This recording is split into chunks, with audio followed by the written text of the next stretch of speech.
Macron pleurniche et se plaint de l'état profond. Macron est un nourrisson sur le plan politique.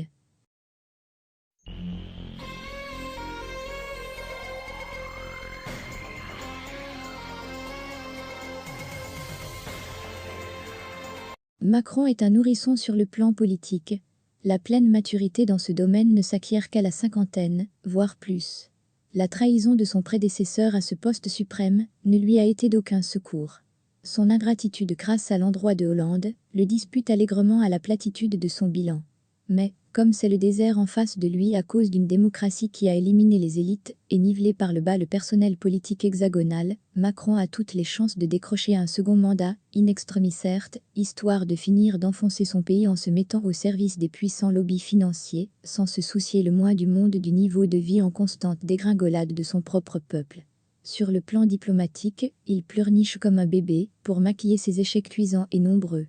Il accuse au passage l'état profond d'avoir entravé ses actions et manœuvres. Laurent Bigot, ex-diplomate au Quai d'Orsay entre 1997 et 2003, désormais délié du droit de réserve, le dit à Sputnik sans retenue aucune. En réponse au célèbre discours de Macron fait devant les diplomates, la réponse de Bigot est franche et sans embâge, c'est de la pleurniche. Il reconnaît publiquement qu'il n'y arrive pas. Il reconnaît tout simplement son impuissance et peut-être son incapacité.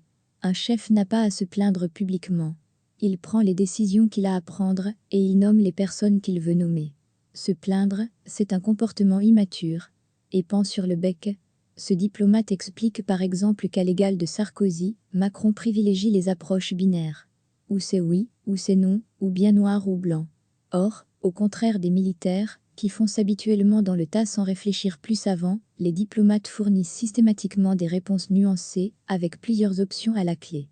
Et, pour ne pas arranger les choses, Le Drian, prise de guerre de la République en marche dans le camp socialiste, ne fait que gérer ses petites affaires familiales en se servant de son poste de ministre des Affaires étrangères tel que rapporté par Jeune Afrique, dans une enquête très fouillée d'une dizaine de pages.